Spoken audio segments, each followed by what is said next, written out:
말씀 사사기 3장 7절부터 11절에 있는 말씀 가지고 하나님의 사람이 사는 법이라고 하는 제목으로 함께 은혜를 나누려고 합니다. 언제부턴가 모든 사회적 갈등을 대화와 타협으로 해결해야 한다는 그런 생각이 보편화되어 가고 있습니다. 노사 간의 갈등이라든지 진보와 보수 간의 갈등, 그리고 전교조와 학부모와의 갈등 등 이 사회에서 일어나는 모든 그런 집단들의 의견 충돌 시에 대화와 타협이 최선의 해결 방법처럼 그렇게 여겨지고 있습니다. 여러분, 대화와 타협이 가장 바람직스러운 민주적인 해결 방법으로 그렇게 인식을 하게 되었습니다. 그러나 여러분, 대화와 타협이 가지는 중요한 함정이 하나 있는데, 대화와 타협을 다른 말로 표현하게 되면은 흥정이라고 이렇게 우리가 이야기할 수 있습니다. 상대방의 주장을 듣고 조금씩 서로 양보하여 어떤 적성선에서 흥정을 하는 것이 바로 타협이요 대화라고 할 수가 있습니다. 엄격히 말하면 대화와 타협은 옳고 그름의 문제를 덮어두고 시작하는 것입니다. 어느 쪽이 옳고 어느 쪽이 그른지를 따지다 보면은 절대로는 대화가 될 수 없는 것이고 타협이 이루어지지 않기 때문에 그렇습니다. 일단 대화와 타협이 시작되면은 아무리 틀린 주장이라 하더라도 어느 정도는 인정해야 되기 때문에 법과 원칙이 뒷전으로 밀려나게 되어 있는 것입니다. 그래서 대화와 타협의 과정에서 틀린 쪽은 부당한 이익을 보게 되지만은 그러나 상대적으로 옳은 쪽은 부당한 손해를 보게 마련인 것입니다. 이것이 대화와 타협 속에 숨겨져 있는 함정이라고 할 수가 있겠습니다. 물론 여러분, 세상에는 반드시 대화와 타협으로 풀어야 될 갈등들도 있습니다. 예를 들면 부부의 갈등이 그렇고 부모와 자녀 간의 갈등도 그렇습니다. 또 여러분, 사사로운 오해로 말미암아 꼬인 인간관계도 여럿이 대화와 타협으로 풀어야만 되는 것입니다. 그러나 여러분, 절대로 대화와 타협을 해서는 안 되는 것들도 있습니다. 예를 들면 강도와 경찰이 그러하고 죄인과 판사의 관계가 그렇습니다. 여러분, 선악은 그 성질상 서로 대화와 타협으로 불가능한 관계라고 하는 사실을 우리가 분명히 기억을 해야만 됩니다. 아멘. 이것은 성도와 세상의 관계도 마찬가지인 줄로 믿습니다. 아멘. 성도는 세상과 타협하며 사는 사람이 아닙니다. 아멘. 성도는 세상을 살아가는 방법을 대화나 타협으로 삼으면 절대로 안 됩니다. 아멘. 성도는 언제나 하나님의 말씀을 원칙과 기준으로 삼아야만 되는 것입니다. 아멘. 이것이 무시되면 성도는 더 이상의 성도로서 살아갈 수 없게 되는 것이고, 아멘. 크리스찬은 더 이상 크리스찬이 될 수 없다라고 하는 사실을 우리는 기억을 해야 될 줄로 믿습니다. 아멘. 근데 여러분, 오늘 본문에 있는 말씀에 보면은 하나님께서 이스라엘 백성들에게 가나안 땅을 허락하시면서 한 가지 원칙을 그들에게 정하셨습니다. 그 한 가지 원칙이 무엇이냐? 바로 가나안 원주민들을 진멸하라고 하는 그런 것이었습니다. 이것은 무엇을 의미하느냐 하면은 불신앙적인 요소를 완전히 제거하라고 하는 그런 의미였어요. 그런데 이스라엘 백성들은 가나안 원주민들을 완전히 진멸하지를 않았습니다. 여러분, 왜 하나님께서 가나안 땅 원주민들을 완전히 진멸하라고 말씀하셨는데 여러분, 이스라엘 백성들은 하나님 말씀을 거역하고 진멸하지 아니했느냐? 그것은 바로 자신들의 이기심 때문이었다라고 하는 사실을 우리가 분명히 알 수가 있습니다. 여러분, 이스라엘 백성이 어떤 사람들입니까? 이스라엘 백성들은 유목민이었습니다. 양을 치며 사는 사람들이었어요. 그런데 가나안 땅은 어떤 곳이었습니까? 농경사회였습니다. 농사를 지어서 먹고 사는 그런 지역이기 때문에 여러분, 유목민이었던 이스라엘 백성들이 여러분 농사를 짓는 법을 알 수가 없습니다. 그렇기 때문에 이스라엘 백성들이 가나안에서 농사를 짓고 살기 위해서는 가나안 원주민들의 도움이 절대적으로 필요했던 거죠. 그렇기 때문에 여러분, 그들의 도움을 얻기 위해서, 그들의 노동력을 이용하기 위해서 하나님의 백성 이스라엘은 하나님께서 진멸하라고 하신 가나안 원주민들을 진멸하지 않게 된 것을 보게 됩니다. 한마디로 말하면 이스라엘 백성들은 이방 민족인 이 가나안 원주민들과 타협을 하게 된 것입니다. 이렇게 그들이 여러분, 이스라엘 백성들이 이방인과 타협하게 된 결과가 어떻게 되었느냐? 여러분, 우선 문화가 타락되었음을 우리가 분명히 알 수가 있습니다. 오늘 여러분, 우리 본문 이전에 5절과 6절에 있는 말씀 가운데 보면은 그러므로 이스라엘 자손은 가나안 족속과 헷 족속과 아모리 족속과 브리스 족속과 히위 족속과 여부소 족속 가운데 거주하면서 그들의 딸들을 맞아 아내로 삼으며 자기 딸들을 그들의 아들들에게 주고 또 그들의 신들을 섬겼더라. 그렇게 여기 말씀하고 있는 것을 보게 됩니다. 여러분, 여기 이 말씀에 보면 이스라엘이 이방인과 혼인을 하게 되었다라고 하는 겁니다. 이것은 단순한 결혼 문제라고만 볼 수가 없습니다. 이스라엘의 모든 생활 문화가 가나안 아이와 같은 문화에 점령당했다라고 하는 것을 가르쳐주고 있는 말씀임을 기억하시기를 바랍니다. 아멘. 여러분, 문화의 타락, 이것은 하나님의 사람이 세상과 타협할 때 찾아오는 자연스러운 결과임을 우리가 분명히 기억을 해야 될 줄 믿습니다. 여러분, 이방 문화의 공유는 성도의 거룩과 성결된 삶을 오염시키고 타락시킨다라고 하는 사실을 우리는 분명히 기억을 해야만 됩니다. 아멘. 여러분, 오늘 우리 모든 성도들은 이 땅에 살고 있지만은 그렇다고 해서 이 세상 문화에 잠식되어서는 안 된다라고 하는 사실을 기억하시기를 바랍니다. 아멘. 여러분, 배는 물이 있어야만 배로서의 어떤 기능을 다하게 되는 겁니다. 그러나 배가 물이 있어야 된다라고 해서 물속에 잠식되어 버리면은 그 배는 또한 기능을 발휘할 수 없게 되고 마는 거죠. 여러분, 우리 그리스도인들이 이 땅에 살지만은 그러나 이 세상 속에 우리가 침몰되어서는 안 됩니다. 아멘. 여러분, 배가 그 기능을 다하기 위해서는 여러분 물에 적당히 밀착되어 있을 때에만 가능한 것입니다. 우리 성도들도 이 땅에 살지만은 이 땅의 모든 문화에 잠식되면 안 됩니다. 적당히 밀착되어 여러분 우리가 살아갈 때 성도는 성도로서의 사명을 다하게 되는 것을 믿으시길 바랍니다. 아멘. 세상 문화로 대변되는 일이 무엇입니까? 여러분, 우리가 몇 가지로 들면은 우선 불결한 성과 사치와 그리고 향락 문화를 들 수가 있습니다. 여러분, 얼마나 많은 사람들이 이 세상 문화에 잠식되어서 정말 온전한 아이와 같은 삶을 이뤄가고 있는가 하는 사실을 오늘 우리는 다시 한번 기억을 해야 될 줄로 믿습니다. 아멘. 여러분, 롯이 왜 타락하게 됐습니까? 여러분, 그들은 소돔과 고모라 땅에 그들이 또한 들어가서 그 문화에 잠식됨으로 말미암아서 결국 여러분 소돔과 고모라가 멸망당할 때 바깥으로 구원을 받았습니다마는 그러나 그 안에는 소금 기둥으로 변하고 말았음을 우리는 기억을 해야 될 줄로 믿습니다. 이렇게 문화가 타락하게 되면은 반드시 따라오는 것이 신앙의 타락이라고 하는 것을 우리는 기억을 해야만 될 줄로 믿습니다. 아멘. 오늘 여기 본문 7절에 있는 말씀에 보면 이스라엘 자손이 여호와의 목전에 악을 행하여 자기들의 하나님 여호와를 잃어버리고 바알들과 아세라들을 섬긴지라, 그렇게 여기 말씀을 하고 있습니다. 여러분, 이스라엘이 오늘 여기 성경에 있는 말씀 가운데 보면은 그들이 하나님을 잃어버리고 바알과 아사네를 섬겼다라고 이와 같이 여기 말씀하고 있는 것을 보게 됩니다. 어떻게 그럴 수가 있습니까?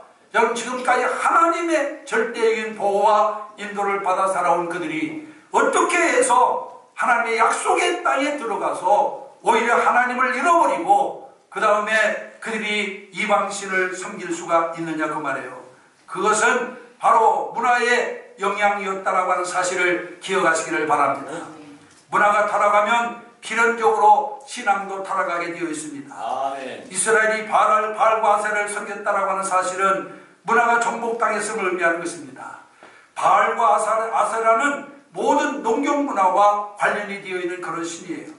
문화가 정복당하자 자연스럽게 하나님을 잃어버리고 바알과 아세라를 섬기게 된 것을 볼 수가 있습니다. 아멘. 오늘 우리 성도들은 무엇보다도 이 땅에 살아가는 동안에 여러분 하나님의 백성이라고 하는 성도의 본분을 잃어버리지 말고 살아야만 될 줄로 믿습니다. 아멘. 미국에 유명한 큰 교회 목사님이 한 분 계셨어요.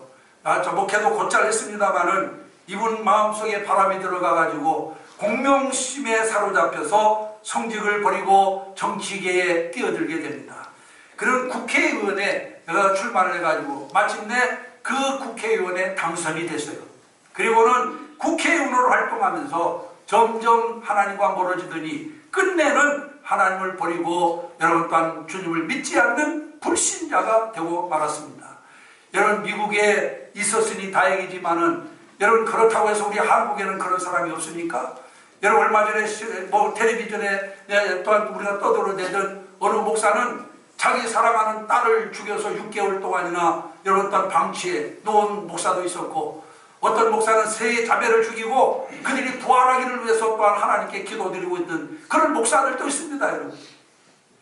여러분 자칫 잘못하면 행여나 우리의 믿음이 바로 이런 믿음이 될까, 우리는 두려워하는 마음 가지고 살아야만 될 줄로 믿습니다.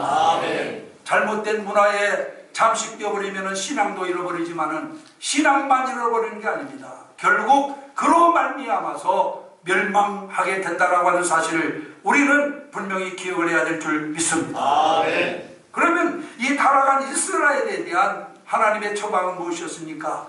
오늘 본문 8절에 있는 말씀해 보니까 여호와께서 이스라엘에게 진노하사, 그렇게 여기 말씀하시면서 그들을 메소포타미아 왕 구산 니사다임의 손에 파셨으므로 그렇게 여기 말씀하고 있는 것을 보게 됩니다.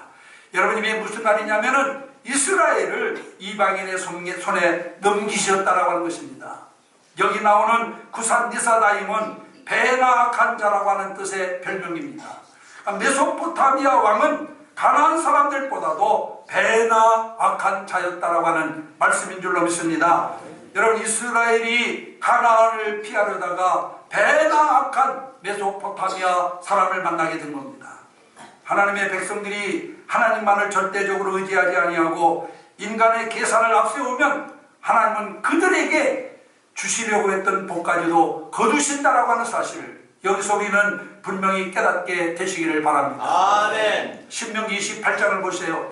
하나님은 이스라엘 백성들을 향해서 복된 삶을 약속해 주었습니다. 그 복이 어떤 복입니까? 성읍에서도 복을 받고 들에서도 복을 받고 나가도 복을 받고 들어가도 받는 복이었습니다.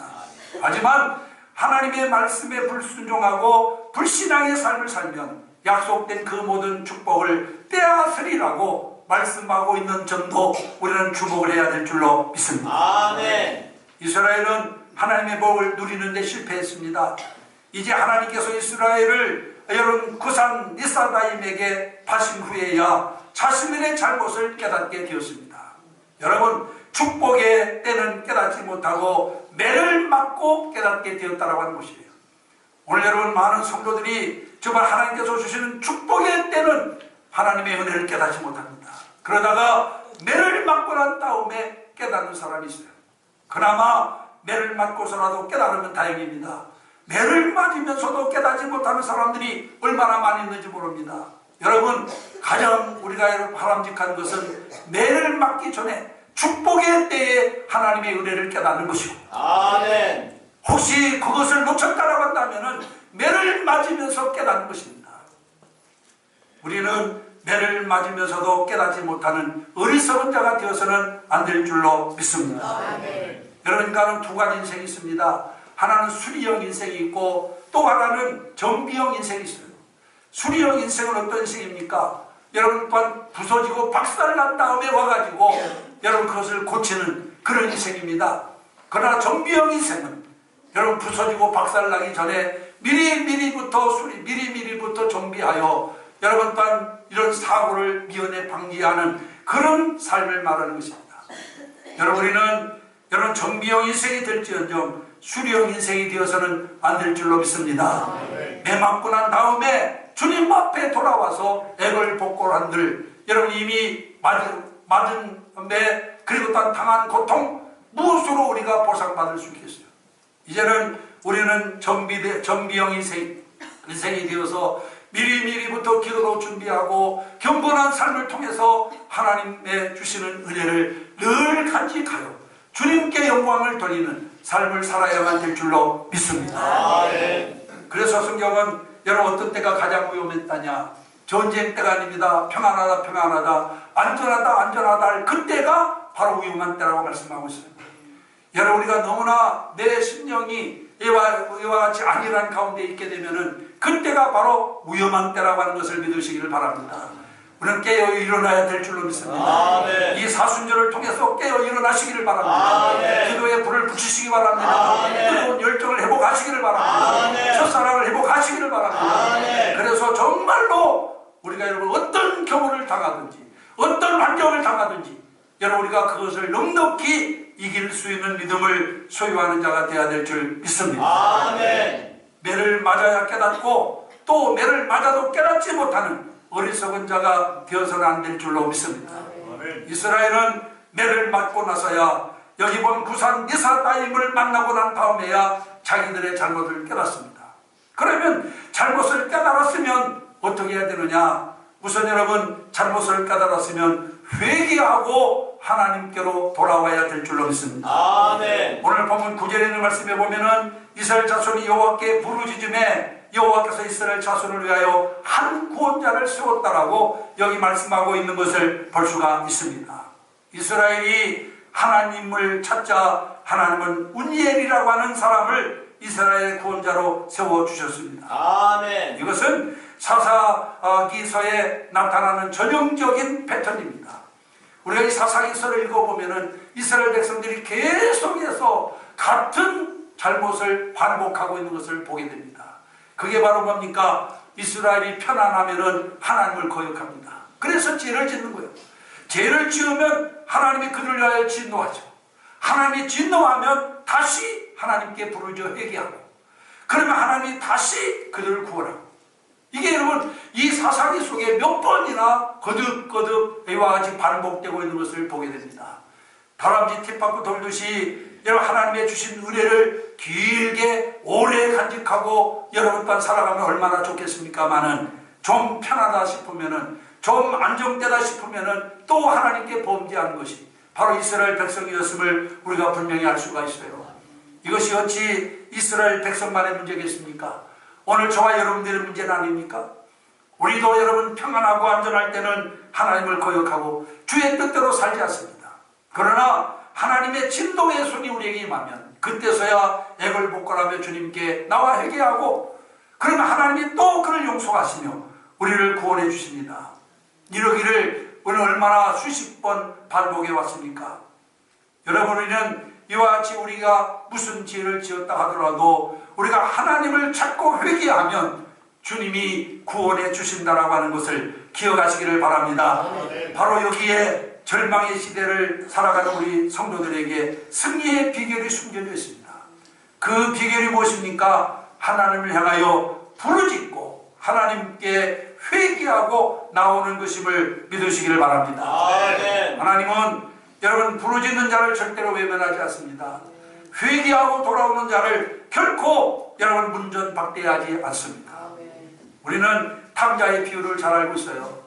여러분 한 아버지가 두 아들을 데리고 살고 있었는데 하루는 작은 아들이 아버지에게 와가지고 자기에게 돌아올 유산을 미리 달라는 겁니다. 그리고는 억지를 부려서 아버지의 재산을 절반이나 가지고 먼 나라에 가가지고 허랑방탕하여 모든 재산을 탕진합니다.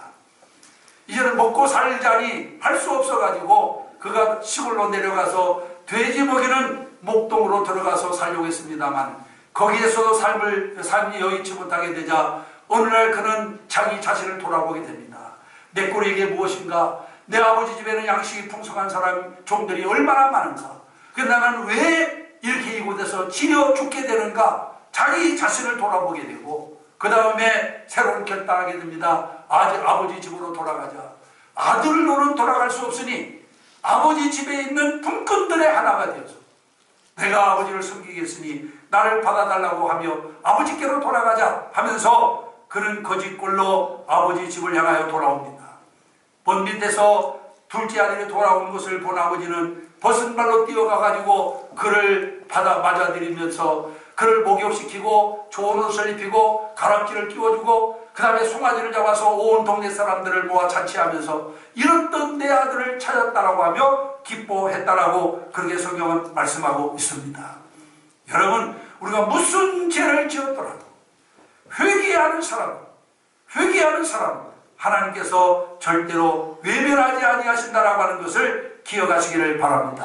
아멘. 우리가 예레미야 33장 3절에 보니까 너는 내게 부르짖으라 내가 내게 응답하겠고 내가 알지 못하는 크고 은밀한 일을 내게 보이리라. 할렐루야.